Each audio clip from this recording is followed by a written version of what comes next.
चलो बेटा, हम कल क्या करते हैं, पैरामैग्नेटिक सब्सटेंस। थर्मोडायनेमिक्स में फर्स्ट लॉ, सेकंड लॉ और केटीजी दे देते हैं, ठीक है। मैं बता रहा हूं ना, ठीक है। अगर वहां सिलेबस में नहीं आया तो मैंने बता दिया, ठीक है। टेस्ट में थर्मोडायनेमिक्स में केटीजी और first law of thermodynamics, second law of thermodynamics, ठीक है। मतलब हीट ट्रांसफर नहीं आएगा, एक्सपेंशन नहीं आएगा, कैलोरीमेट्री नहीं आएगा, ये बाद में देंगे अगले टेस्ट में, ठीक।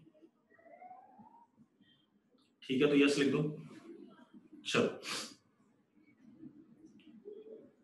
शुरू कर लेते हैं।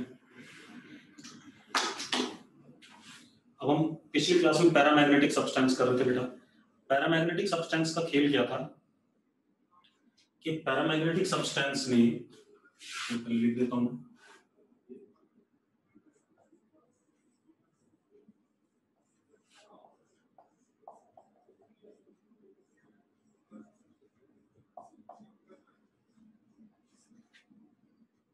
magnetic dipole moment of atom is non-zero, but magnetic dipole moment of substance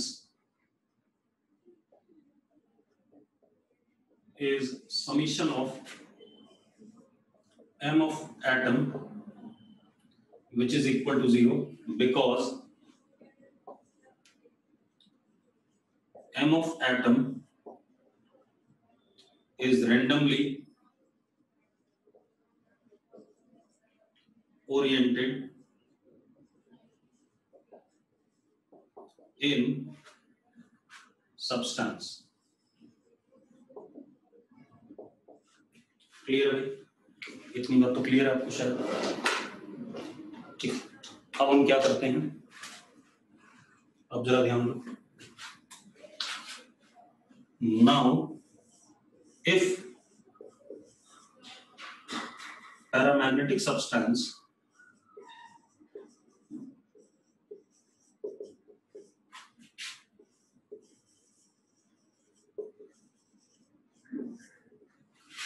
is placed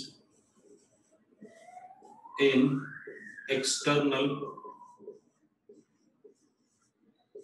magnetic field. Now, if paramagnetic substance is placed in external magnetic field B naught, then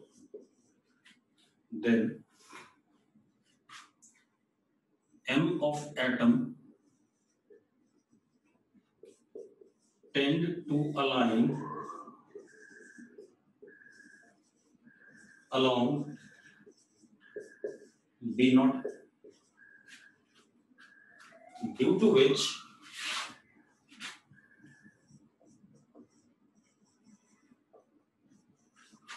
substance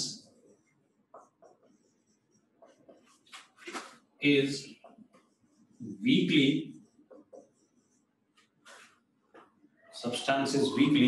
magnetized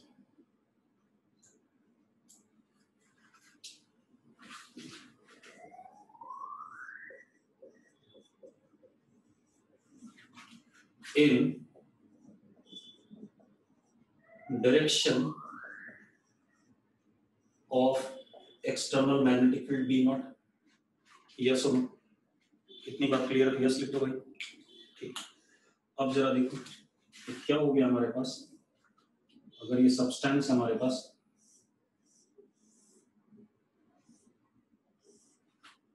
B not हमने लगाया, अब अंदर ये B M आ गया, B not है इधर की तरफ, बी एम इज मैग्नेटाइज्ड जितना हुआ, तो अंदर की तरफ बी नेट ऐसे आ जाएगा,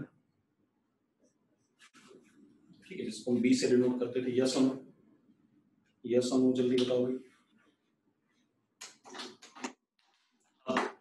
अब क्या कहानी है, यहाँ फ्लक्स वाला कंसेप्ट नहीं है हर्षित, पहले बता दूं।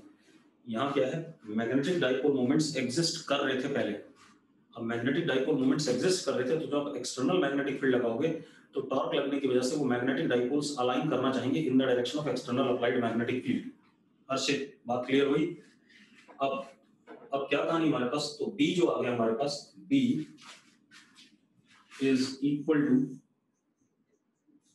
B not plus BM।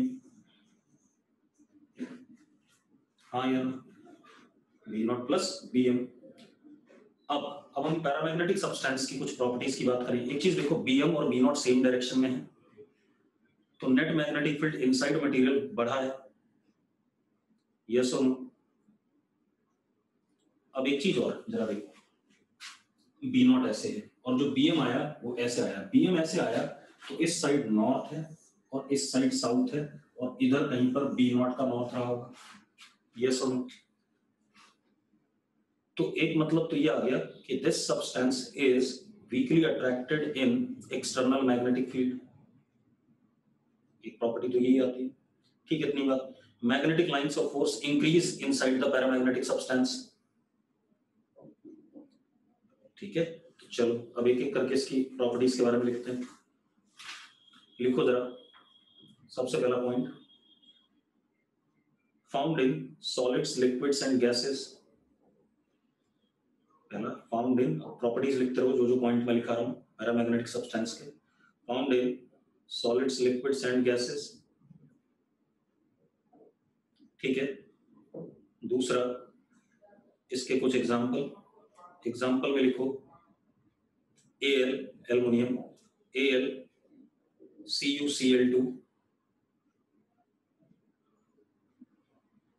Na मतलब sodium,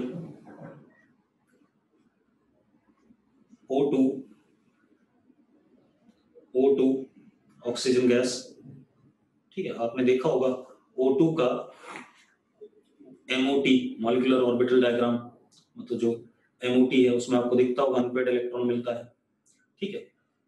manganese Mn, manganese, platinum etcetera, और भी हो सकते हैं, ठीक है? अब दूसरी चीज, दूसरा अगला प्रॉपर्टी, ये तो हमने लिख लिया कि डायरेक्शन ऑफ वीकली मैग्नेटाइज आता है इन द डायरेक्शन ऑफ दिस। तो लिखो जरा, magnetic field inside paramagnetic material, magnetic field inside paramagnetic material increases, magnetic field inside paramagnetic material increases, yes or no?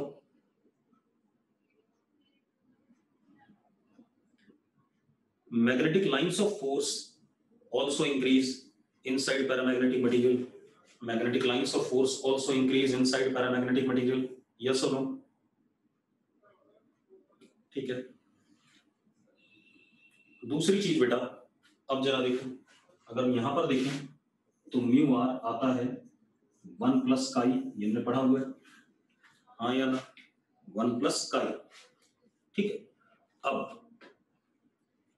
Paramagnetic material क्योंकि वीकली मैग्नेटाइज होता है और इन the direction of क्या होता है, एक्सटर्नल मैग्नेटिक फील्ड, तो पहली बात तो काई की वैल्यू पॉजिटिव होगी क्योंकि इन द डायरेक्शन है, लेकिन कम होगी 1, 1.5 इसके अलावा, ठीक है? इतनी बात तो लिखो जरा, लिखो, since paramagnetic material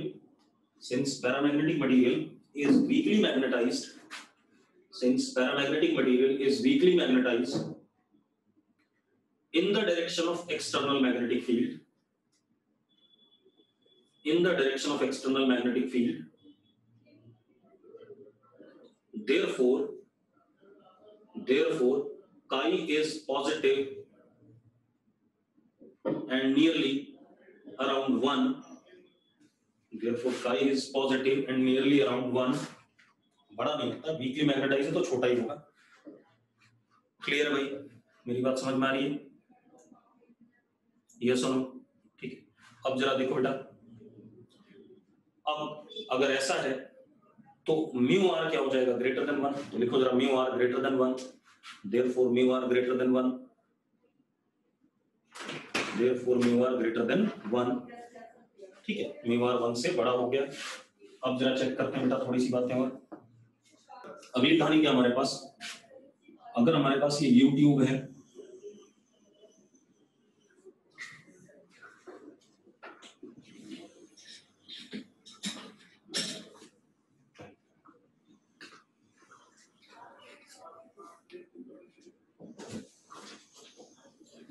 इसके अंदर हमने कोई पैरामैग्नेटिक सब्सटेंस भर दिया,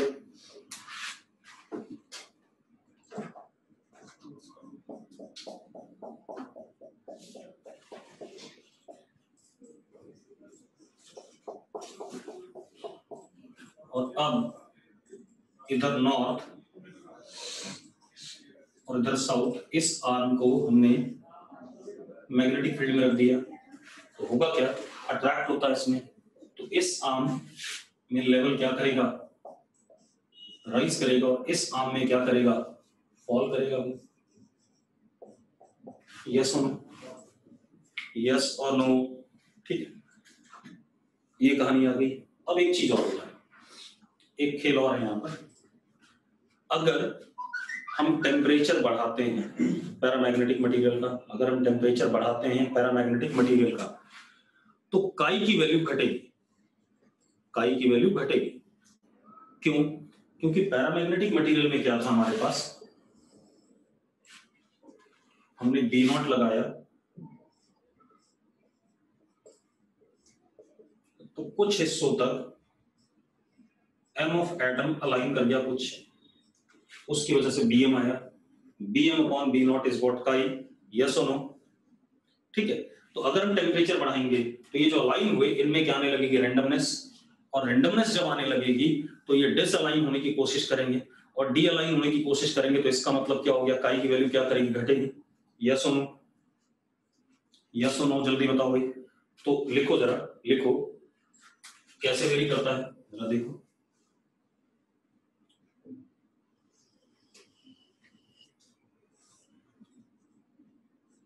इस केस में काई की वैल्यू पॉजिटिव होती है, छोटी होती है, ये बात हमें पता है, ठीक है, लेकिन टेम्परेचर बढ़ने के साथ घटेगा, टेम्परेचर बढ़ने के साथ क्या करेगा, घटेगा। क्लियर है इतनी बात, क्लियर है, ठीक है।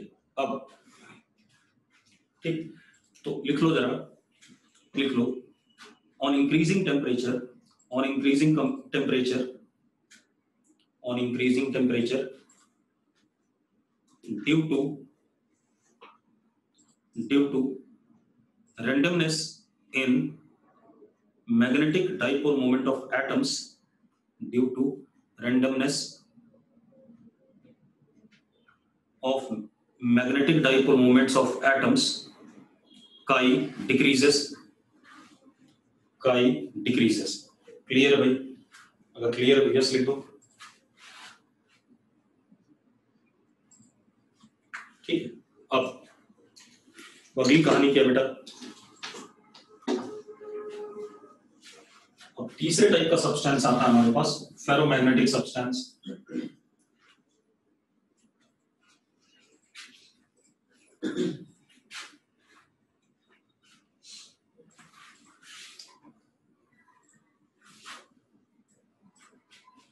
फेरोमैग्नेटिक सब्सटेंस, और किस नेगेटिव की सिग्निफिकेंस बताऊंगी हर्षित, कौन से नेगेटिव की सिग्निफिकेंस पूछ रहा है भाई? काई नेगेटिव डायमैग्नेटिक के लिए था, कल बात करी थी हमने, आज तो पॉजिटिव ही है क्योंकि उसी के डायरेक्शन में मैग्नेटिक फील्ड आ रहा है बीएम, और कल डायमैग्नेटिक में बीएम अपोजिट आया था बी नॉट के, तो इसलिए नेगेटिव बोला था। अब सुनो भाई, अब आ जाए किस पे, ferromagnetic substance.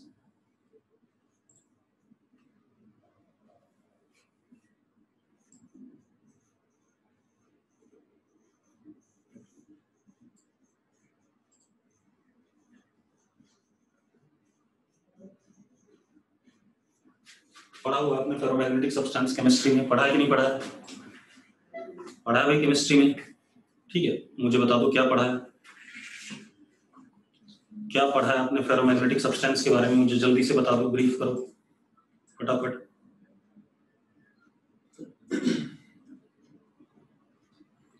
Strongly attracted in external magnetic field. कैसे हर्षित, क्यों क्यों क्यों जल्दी बता। Why strongly attracted in external magnetic field, जल्दी से।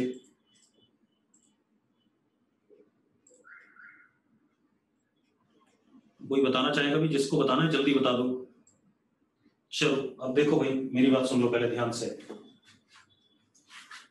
अगर हमारे पास ये एक फेरोमैग्नेटिक सब्सटेंस है, ध्यान सुनना भाई, होता क्या इसमें, m ऑफ एटम, किसी भी सिंगल एटम का m लार्ज होता है,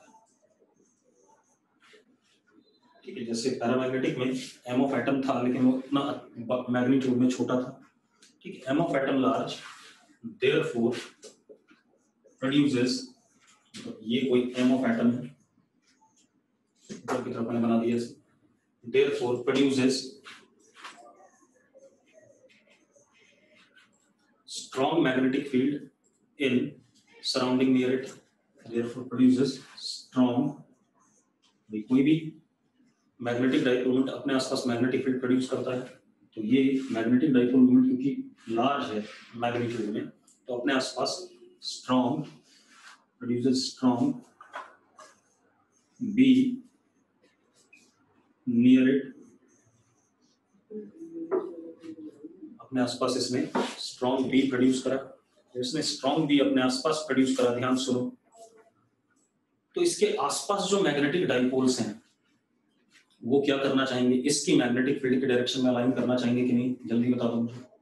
इसकी मैग्नेटिक फील्ड की डायरेक्शन में अलाइन करना चाहेंगे कि नहीं, ठीक है। सो अदर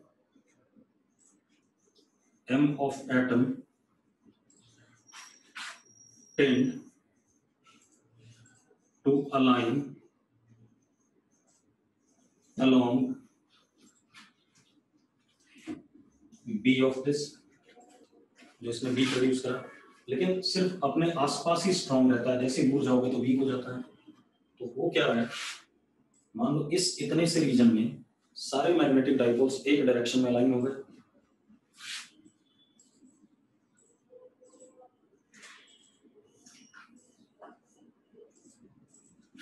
इस रीजन में ऐसे अलाइन होंगे, इस रीजन में ऐसे अलाइन होंगे,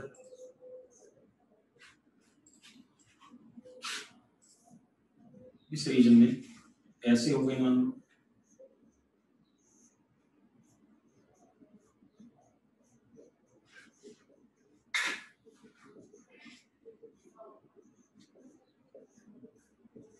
ऐसा कुछ हो गया।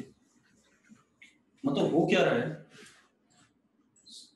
For some reason of space in the material magnetic dipoles are aligned in particular direction, ठीक है। मतलब छोटे छोटे चंक बन गए मटेरियल के अंदर जिसमें मैग्नेटिक डाइपोल एक पर्टिकुलर डायरेक्शन में डायरेक्टेड है, यस और नो। तो हमने क्या कहा भाई, इस वजह से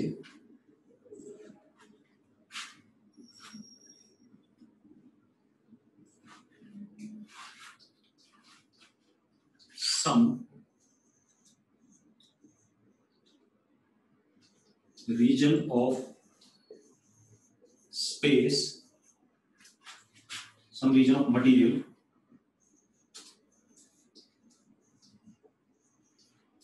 in some region of material m vector of atoms align, ठीक है, and such region is called as magnetic domain,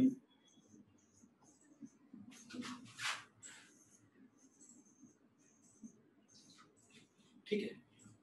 तो किसी एक पर्टिकुलर में इसमें मैग्नेटिक डोमेन की डायरेक्शन ऊपर की तरफ है, इसमें मैग्नेटिक डोमेन का मैग्नेटिक डाइपोल मोमेंट हॉरिजॉन्टल है, इसमें ऐसे अलग अलग है, ठीक है, अपनी बात। तो m of particular domain is not equal to 0, yes और no?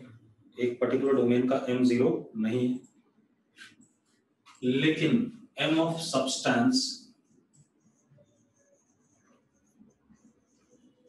is again equal to summation m of domain and which will come out to be 0, which will come out to be 0, ठीक है? क्योंकि ये domain सब के सब जितने भी डोमेन बने वो रैंडम है, एक दूसरे के बहुत सारे बनेंगे, ठीक है? अब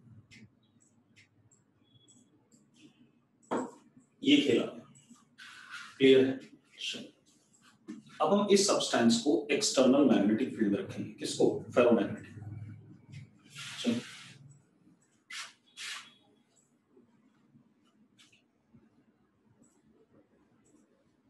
मतलब m of substance her case में क्या होता है? 0 होता है अगर किसी एक्सटर्नल मैग्नेटिक फील्ड में नहीं है, ठीक है? इतनी बात। हर्षित, ये सवाल तेरा केमिस्ट्री का था, फिजिक्स का तो नहीं था। Why m of atom is large in ferromagnetic substances, एक बार पता कर ले, फिर मैं कल बता दूंगा तुझे, ठीक है? थोड़ा दिमाग, चैप्टर पढ़ चुके हो तुम केमिस्ट्री में और तब भी मुझसे पूछ रहे हो यार, कितनी गलत बात है। ड्यू टू अनपेड मोर, कहाँ लिखा है? मुझे सोर्स बता दे भाई जरा, कोई किताब जिसमें लिखा हो। हम तो अपने आप ही कुछ भी दिमाग चला देते हैं। एनसीईआरटी में जहां लिखा है मुझे भेज दो जरा, ठीक? कितने अनपेड होते हैं किसी फेरोमैग्नेटिक में, बताना जरा मुझे। अब सुनो भाई, अब क्या कहानी है, ध्यान से देखो। अब हमारे पास क्या है? हम फेरोमैग्नेटिक सब्सटेंस को एक्सटर्नल मैग्नेटिक फील्ड में रख रहे हैं। कैसे रखते हैं? देखो एक मिनट, ये हमारे पास एक फेरोमैग्नेटिक सब्सटेंस है, पहले इसके डोमेन्स बना लेते हैं।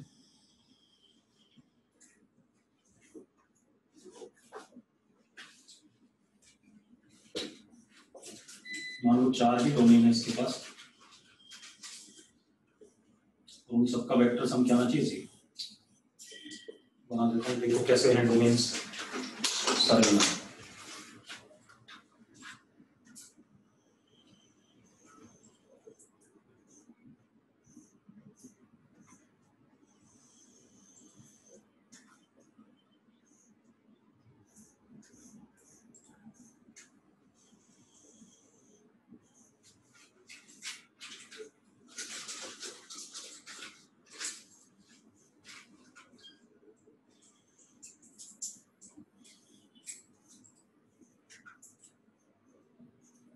ये सुनो, जल्दी बताओ है 0 या नहीं? ठीक है, अब इसको हमने एक्सटर्नल मैग्नेटिक फील्ड में रखा। कैसी एक्सटर्नल मैग्नेटिक फील्ड में? वो देखो,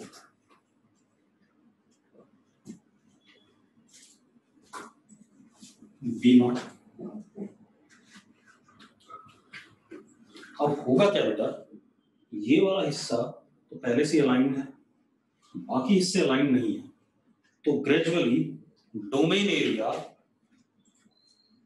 of region which is in the direction of external magnetic field will increase। तो अगले मोमेंट पे कुछ ऐसा हो जाएगा,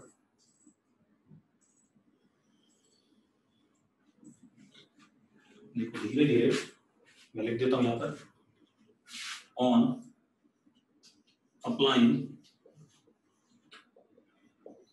external magnetic field B0, domain volume of region where M domain parallel to B0 increases। कैसे? देखो एक मिनट,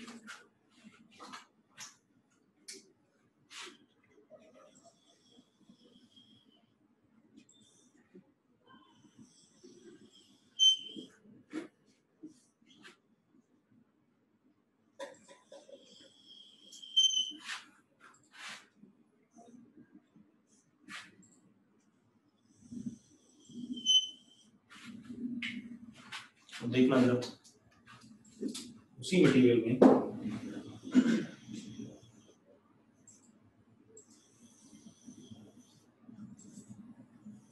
ये रीजन जो पहले से था उसका वॉल्यूम थोड़ा सा बढ़ा और वो ऐसा हो गया, और इसमें क्या हुआ,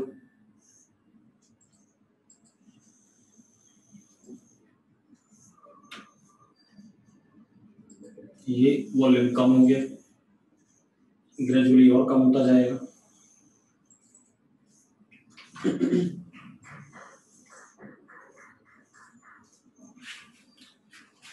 बी नॉट ऐसा है। फाइनली क्या हो जाएगा, सैचुरेशन आ जाएगा, सारे अलाइन हो जाएंगे।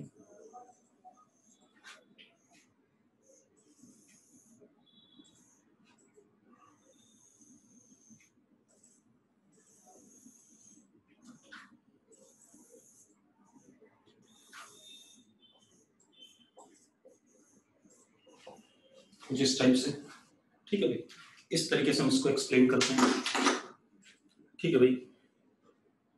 तो अब क्या कहानी हो गई, मैंने क्या कहा कि भाई ग्रेजुअली डोमेन का magnetic dipole parallel to B not, उसका वॉल्यूम बढ़ेगा और बढ़ते बढ़ते पूरा का पूरा क्या हो जाएगा, ये क्या कहते हैं, increases, and finally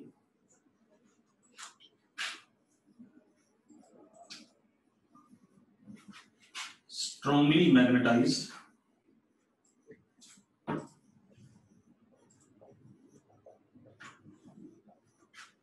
in direction of B naught।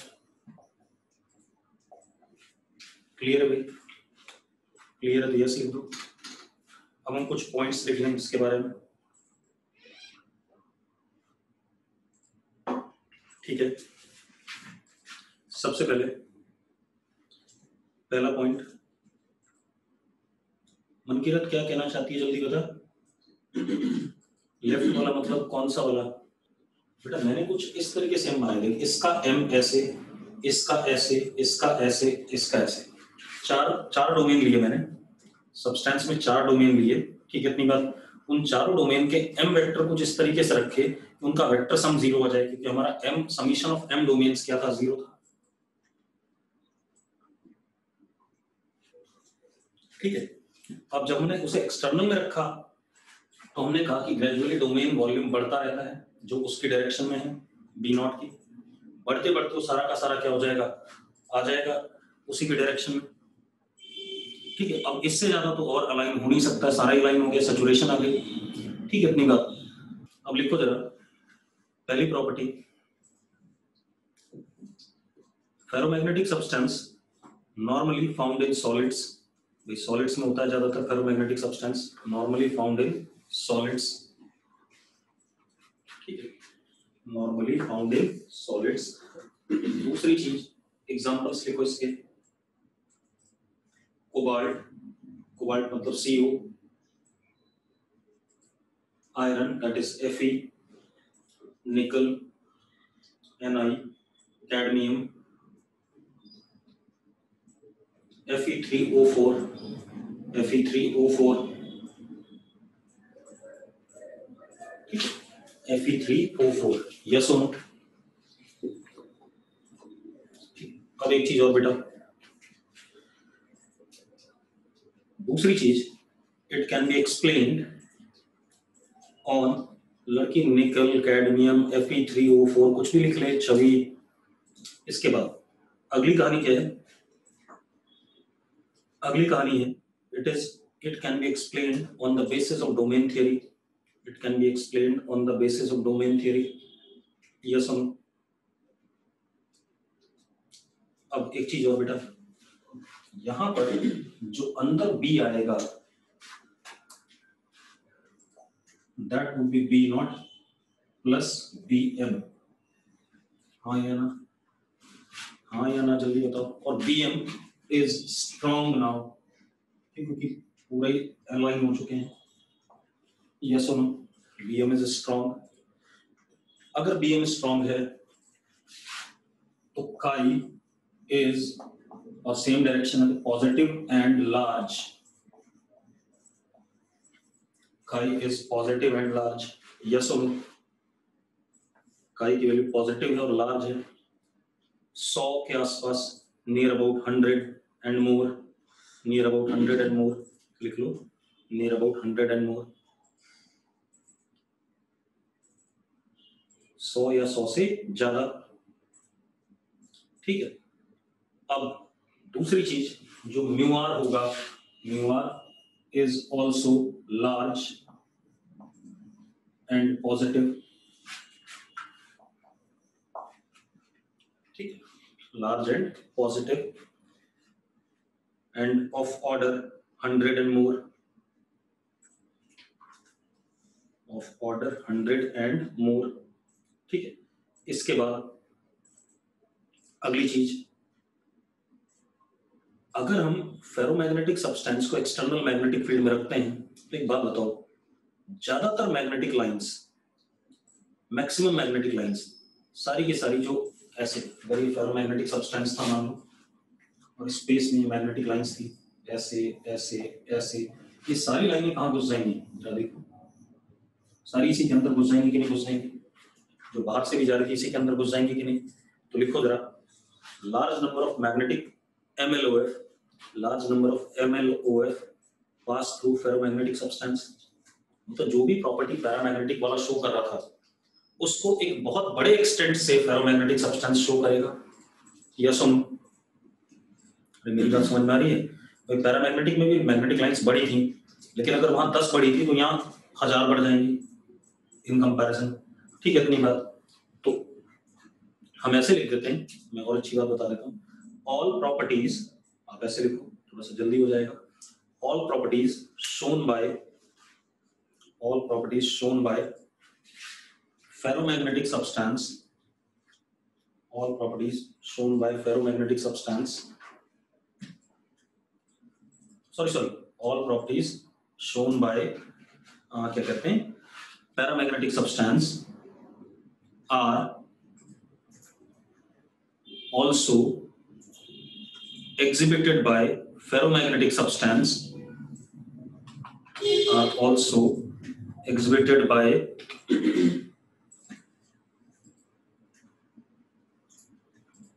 ferromagnetic substance, but to very much greater extent,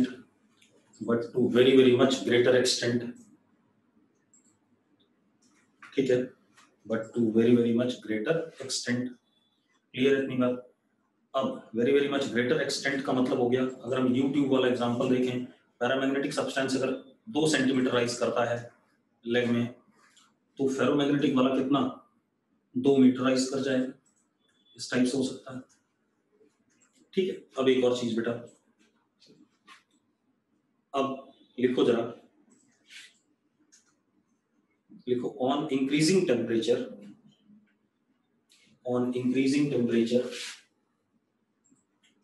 chi of ferromagnetic substance decreases,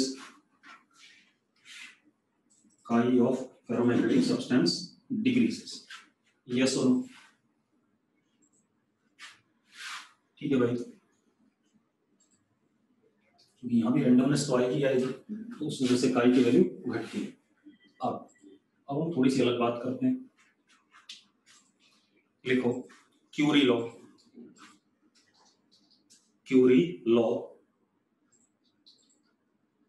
लिख लिया, ठीक है। अब क्यूरी लॉ में लिखो, with increase in temperature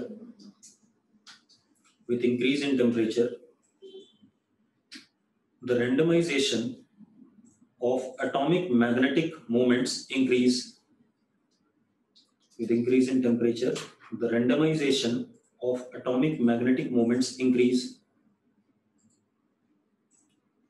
thereby decreasing chi। तो हम ये कह सकते हैं, according to Curie law, chi is inversely proportional to temperature, yes or no? यानी कि chi is equal to some constant upon T, and this constant is called as Curie constant.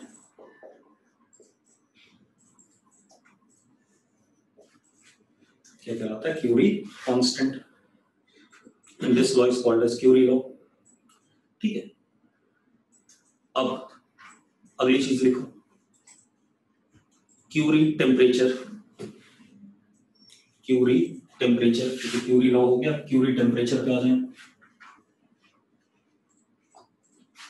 अब लिखो क्यूरी टेम्परेचर क्या कहता है, जैसे जैसे temperature बढ़ेगा, एक बात देखो, जैसे जैसे टेम्परेचर बढ़ेगा फेरोमैग्नेटिक सब्सटेंस का काई घटेगा कि नहीं घटेगा, ये बताओ मुझे, हाँ या ना? काई घटेगा अगर फेरोमैग्नेटिक सब्सटेंस का, तो ग्रेजुअली वो पैरामैग्नेटिक बनने की तरफ जा रहा है कि नहीं जा रहा है? तो ऐसा टेम्परेचर जिस पे ferromagnetic substance behaves as what, paramagnetic substance, is called as Curie temperature. ठीक है भाई, तो लिखो जरा, the temperature at which ferromagnetic substance becomes paramagnetic substance is called as Curie temperature, is called as Curie temperature। Clear है भाई? अरे clear है मेरी बात? मैंने क्या कहा, टेम्परेचर जिस पे फेरोमैग्नेटिक सब्सटेंस पैरामैग्नेटिक सब्सटेंस का बिहेवियर शो करेगा उसको हम क्या कहते हैं, क्यूरी टेम्परेचर कहते हैं। ठीक है, अब क्या कहानी है, तो मैंने क्या कहा, अगर हम टेम्परेचर बढ़ाते हैं तो होगा क्या, रैंडमनेस आएगी, रैंडमनेस बढ़ेगी तो फेरोमैग्नेटिक सब्सटेंस ग्रेजुअली क्या होने लगेगा, पैरामैग्नेटिक सब्सटेंस की तरफ जाने लगेगा, और पैरामैग्नेटिक सब्सटेंस की तरफ जाने लगेगा तो जिस टेम्परेचर पे पैरामैग्नेटिक सब्सटेंस का बिहेवियर शो करता है कोई फेरोमैग्नेटिक सब्सटेंस, तो उसको हम क्या कहते हैं, क्यूरी टेम्परेचर कहते हैं। क्लियर है? अब एक चीज और पढ़ाऊंगा आपको, मेजनर इफेक्ट।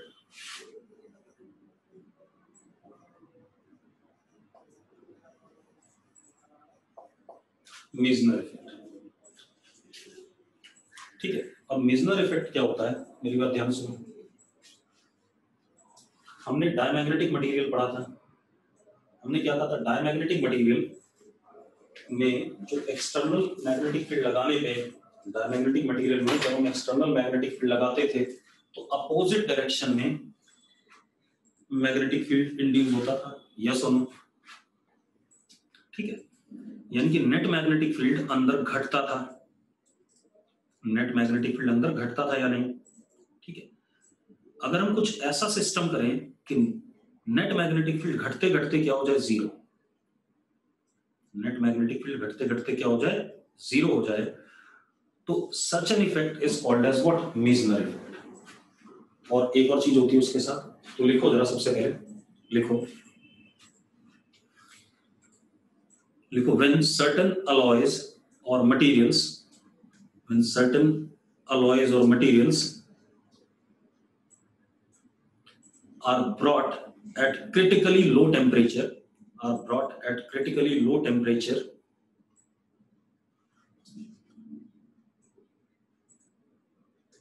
near absolute zero,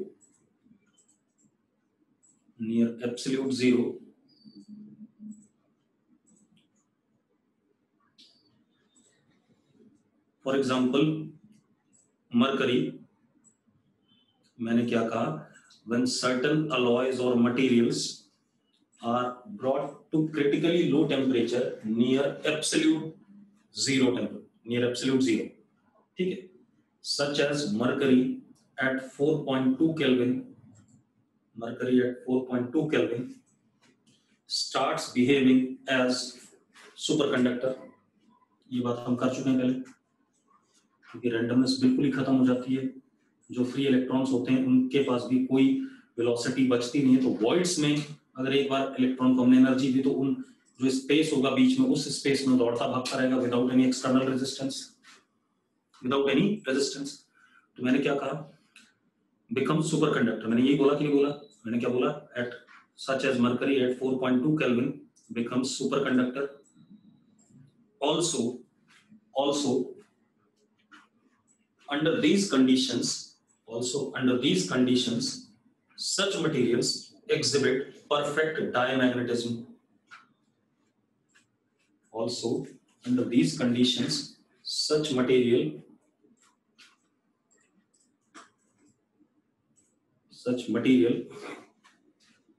क्या कहते हैं, exhibit perfect diamagnetism. Perfect diamagnetism का मतलब है B inside material becomes 0, यानी कि B naught plus BM is equal to 0. मतलब जो इंड्यूस हुआ वो B naught के अपोजिट डायरेक्शन में हुआ और मैग्नीट्यूड में बराबर, ठीक है. Such an effect is called as, क्या कहते हैं, such an effect is called as, क्या कहते हैं भाई इस इफेक्ट को, मिजनर इफेक्ट कहते हैं. ठीक है, इतनी बात. हर्षित, मिजनर इफेक्ट की जरिए स्पेलिंग गलत थी. ठीक है. अब एक और चीज, बढ़िया सी बात सुन लो.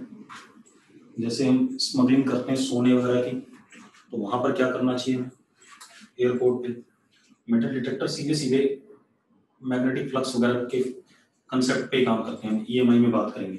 जैसे कोई चीज छुपा के ले जानी है, उस चीज को हम, कोई मटेरियल है, उस चीज को हम आयरन की केसिंग में रख देंगे, फेरोमैग्नेटिक सब्सटेंस की. तो होता क्या है, फेरोमैग्नेटिक सब्सटेंस की केसिंग में रख देंगे, तो जब ये मटेरियल किसी मैग्नेटिक फील्ड से पास करेगा तो सारी मैग्नेटिक लाइंस इस आयरन में से चली जाएंगी और इस मटेरियल के अंदर कुछ नहीं जाएगा जो अंदर है. यह सब ठीक है, इतनी बात. तो ये मटेरियल डिटेक्ट ही नहीं होगा. सिर्फ कौन डिटेक्ट होगा, आयरन डिटेक्ट होगा. ठीक है. लेकिन वो भी होशियार होते हैं, उन्हें अगर ऐसा कुछ लगता है तो बैग खुलवा लेते हैं, कहते हैं कि देखा भी क्या है. ठीक है. तो चलो उसकी बात हम EMI में करेंगे, अभी नहीं करेंगे. ठीक है. तो लिखो जरा, लिखो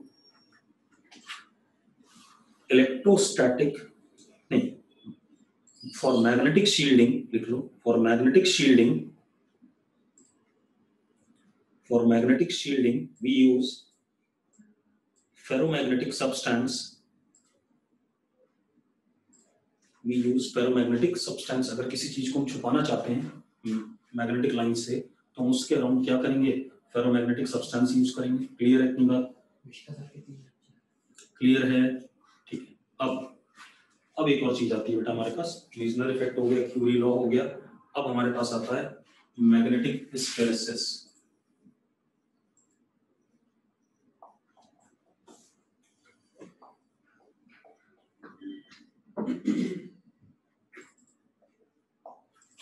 मैग्नेटिक हिस्टेरेसिस देखो भाई, इस चैप्टर में से एक तो ये पैरा, फेरो और डायमैग्नेटिज्म, इनकी प्रॉपर्टीज, म्यू आर, काई, जो मैंने बताया, यूट्यूब में ऊपर जाना नीचे आना, ये सब इंपॉर्टेंट है. और देखिए मैग्नेटिक हिस्टेरेसिस बहुत इंपॉर्टेंट है.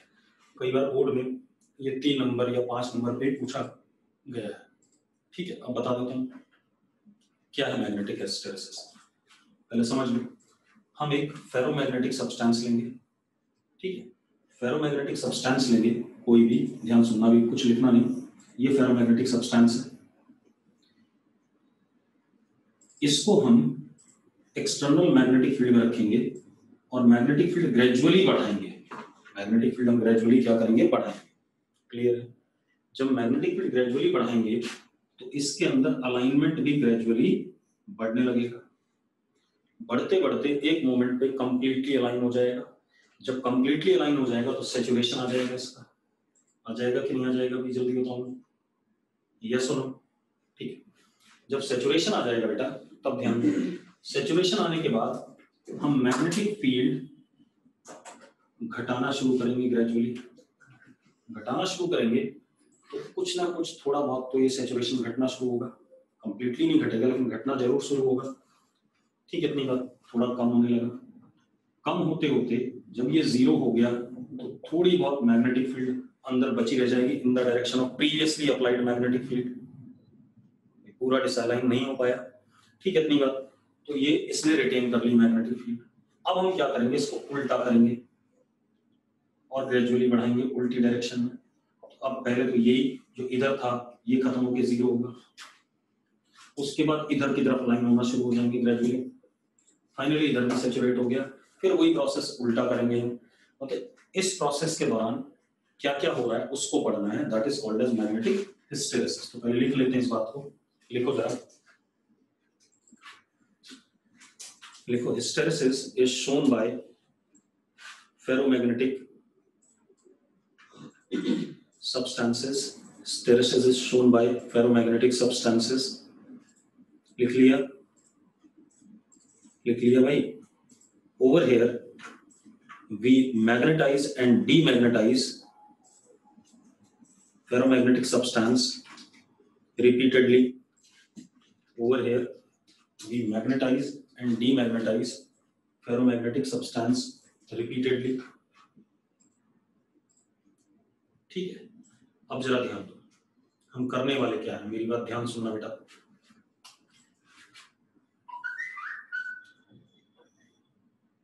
हमारे पास एक ये सोलोनॉइड है,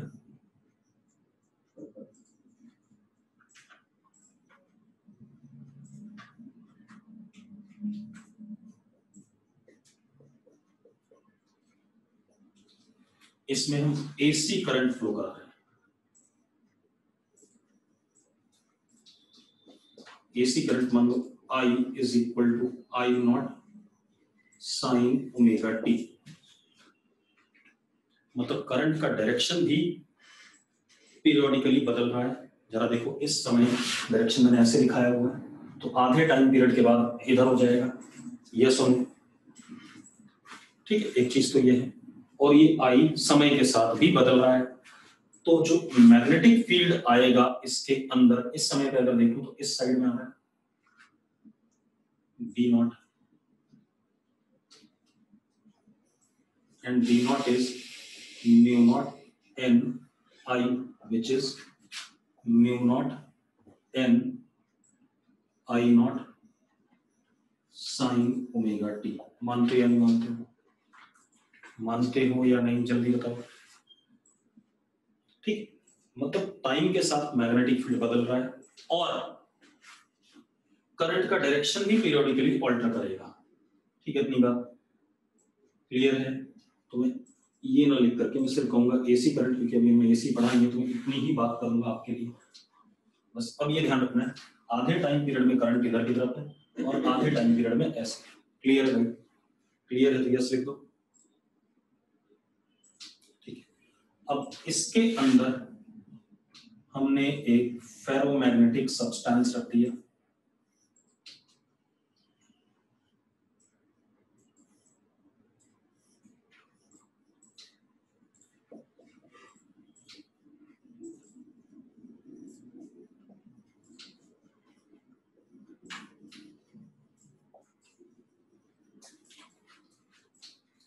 अब मैं डीएम देखो, जब फेरोमैग्नेटिक सब्सटेंस रखा तो ये मैग्नेटाइज होना चाहेगा इस डायरेक्शन में, क्योंकि अभी तो करेक्ट मैग्नेटिक फील्ड एक्सटर्नल ऐसे ही है. ठीक है, मैं क्या कर सकता हूं, BM versus B naught graph या I versus H graph. where I is Bm upon mu naught and H is B naught upon mu naught. पता है ना बात? यस और नो. किसी भी एक ग्राफ को प्लॉट करूंगा. ठीक है, तो प्लॉट करते हैं बेटा. देखो एक मिनट, कहाँ प्लॉट करना.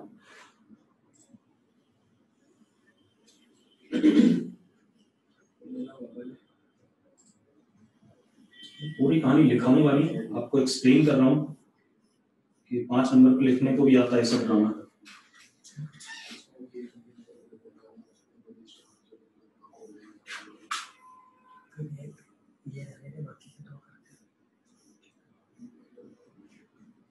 This is H, this is I.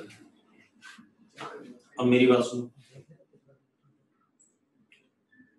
अब क्या कहानी है, जब H 0 था, जब यानी कि B नॉट 0 था, ठीक है, तो I भी 0 था इनिशियली. तो सब्सटेंस, फेरोमैग्नेटिक सब्सटेंस हो या कोई भी सब्सटेंस हो, कोई मैग्नेटाइजेशन नहीं होती, तो ग्राफ यहीं से स्टार्ट करेगी. ठीक है, जैसे से H बढ़ेगा I भी बढ़ेगा. ठीक है, बढ़ता गया बढ़ता गया बढ़ता गया और कभी ना कभी सैचुरेट कर दिया। इसके बाद अगर मैं H बढ़ाता हूं तो कोई फायदा नहीं हो रहा है। यस और वे सारे डोमेन अलाइन कर गए। तो अगर मैं H और बढ़ाऊंगा तो और अलाइनमेंट के लिए कुछ बचा नहीं। ठीक है, इतनी बात। तो A point is what? Saturation point. ठीक है, इतनी बात। हाँ या ना? ठीक। तो अब मैं ये बात लिखा नहीं रहा हूँ, ठीक है, तो मैं मुझे लिखाना पड़ेगा कि H बढ़ा तो I बढ़ा और A पर आकर के सैचुरेशन हो गया। अब अगर मैं फर्दर H बढ़ाता हूँ तो I बढ़ेगा नहीं। क्लियर है? Because it is saturated. अब इतनी बात हो गई। अब हम क्या करते हैं, अब H की वैल्यू घटाते हैं। डायरेक्शन वही है H की वैल्यू, H का, लेकिन H की वैल्यू धीरे धीरे हम कम करते हैं। तो ये करंट जो था इसका मैग्नीट्यूड घटने लगा। ठीक है, इतनी बात। करंट का मैग्नीट्यूड घटने लगा लेकिन डायरेक्शन सेम है। तो एक बात बताओ, आपको देख लो, अगर I naught sine omega T है तो 0 to π/2 में बढ़ेगा और π/2 से पाई के लिए डायरेक्शन सेम है लेकिन घटेगा। यस और नो? ठीक है। अब अगर H घटने लगा तो कुछ तो मटेरियल में डोमेन्स दोबारा से अपनी पोजीशन ले लेंगे, लेकिन सारे नहीं ले पाएंगे क्योंकि कुछ तो मैग्नेटाइज हो चुका है, फेरोमैग्नेटिक सब्सटेंस है। तो ये क्या होगा, ये जब H घटेगा तो H जब 0 हुआ तो कुछ ना कुछ I बचा रह गया इन ओरिजिनल डायरेक्शन। यस और नो? तो नीचे बना देता हूँ, ज्यादा दिखाना गलत बात है।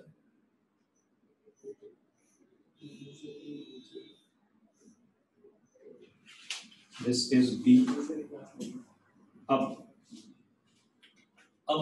ये जो OB है, this is residual magnetic field inside the material when magnetizing force is 0 या magnetizing field is 0।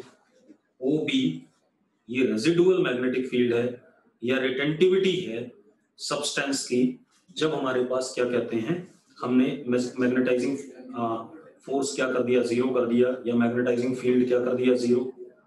तो जब हमने H घटाया तो ग्रेजुअली I की वैल्यू घटती रही लेकिन 0 नहीं हो पाई, मतलब सेम फेज में नहीं है दोनों। ये भी एक मजेदार बात है। H and I are not in same phase. Yes और नो?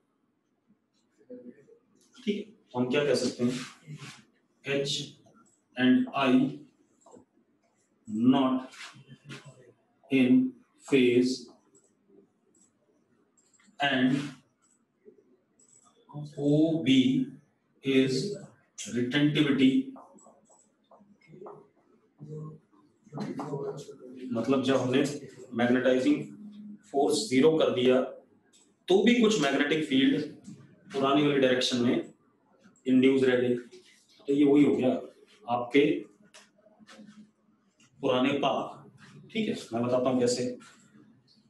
अगर आपने 11th में ढंग से नहीं पढ़ा है, आदत पड़ी नहीं है, तो आदत तो सुधरेगी नहीं जल्दी। तो जितनी मैग्नेटिक फील्ड यहाँ पर आ चुकी थी पहले, वो मैं कितना भी सुधार लूँ, कितना भी लट बजा लूँ, थोड़ी बहुत बची रह गई भाई। ठीक है, तो वो तो ठीक होनी नहीं कभी भी। आदत होती है। अभी देखो कुछ लोग आ जाते हैं उल्टे सीधे नाम से, तो आदत कैसे सुधर जाएगी? रहोगे तो कुत्ते की पूंछ जैसे। तो वही है, हम कुत्ते की पूंछ को सीधा करते हैं और लगे रहें 2-4 साल बाद, फिर भी छोड़ दें तो थोड़ी बहुत टेढ़ी रह जाती है। तो इसीलिए जितना ही मैग्नेटाइज इस डायरेक्शन में हो गया था, अगर मैं H0 भी करूं मैग्नेटाइजिंग फोर्स तो थोड़ा बहुत बचा रह गया। That is called as retentivity और residual magnetic field in original direction.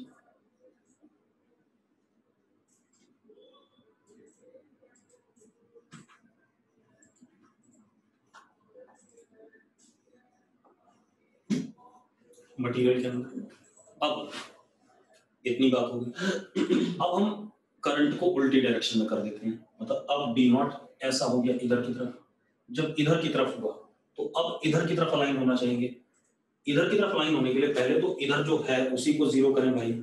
उसको 0 करने के लिए पहले तो यही 0 आएगा, ये C आया। ठीक है, तो H की वो वैल्यू जिस पे मैग्नेटिक फील्ड जो मैग्नेटाइज हुआ था, मैग्नेटाइजिंग फील्ड जितना वो मैग्नेटाइज होता आई, H की वो वैल्यू अपोजिट डायरेक्शन में जिसपे I 0 हो, ठीक है, इतनी बात। Now I is 0 and OC is कोएर्सिविटी। इसको क्या कहते हैं? कोएर्सिविटी कहते हैं। कितनी? H की वैल्यू पे अपोजिट डायरेक्शन में क्या हुआ? I क्या हो गया?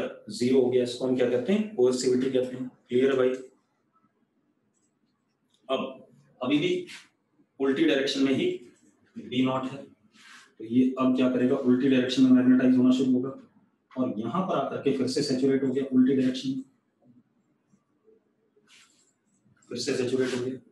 अब जब ये सैचुरेट हो गया, अब हम H की वैल्यू उल्टी डायरेक्शन में घटाना शुरू करते हैं। तो जब हम घटाना शुरू करेंगे तो ये फिर से वापस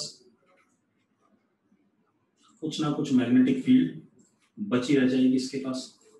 OE is also what? OE भी क्या है? रिटेंटिविटी है, लेकिन उल्टी डायरेक्शन की। हाँ या ना? ठीक है, इतनी बात। अब फिर से ऐसे आ जाओ, तो ये F आ गया। OF is also कोएर्सिविटी, उल्टी डायरेक्शन का। ये सुनो, उसके बाद फिर से ये ऐसे जाएगा। किताबों में हालांकि दिखाया जाता है कि A के साथ ये इंटरसेक्ट कर जाता है, लेकिन इंटरसेक्ट नहीं करता, थोड़ा सा ओपन कर होता है, थोड़ा सा ओपन कर होता है। क्लियर है? तो मैं भी लिखा देता हूं। तो ये हमारे पास क्या है? हिस्टेरेसिस लूप है। ये मैंने क्या करा? Magnetize, demagnetize, magnetize, demagnetize, magnetize, demagnetize. Alternate magnetization and demagnetization of ferromagnetic material is called as what? Hysteresis. Clear है इतनी बात? अब इसका यूज क्या है वो सारी बात कर लें। ठीक है, इतनी बात। अब एक बात देखो, जब ये मैग्नेटाइज और डीमैग्नेटाइज हो रहा है तो मैग्नेटिक डोमेन्स अलाइन और डी अलाइन हो रहे हैं। यस और नो? अलाइन और डी अलाइन हो रहे हैं कि नहीं हो रहे हैं? जब अलाइन और डी अलाइन हो रहे हैं बेटा, तो एक मजेदार बात देखो, एनर्जी रिलीज होगी कि नहीं होगी? चेंज इन पोटेंशियल एनर्जी होगा, और चेंज इन पोटेंशियल एनर्जी होगा तो एनर्जी रिलीज होगी। यस और नो? ठीक है, तो लिखो जरा, area of loop, area of loop gives us area of hysteresis loop in one cycle. Area of hysteresis loop in one cycle. Area of hysteresis loop in one cycle gives us heat energy released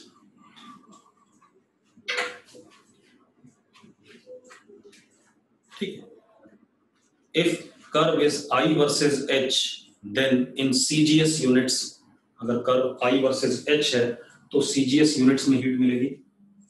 If curve is I versus H, then in CGS units,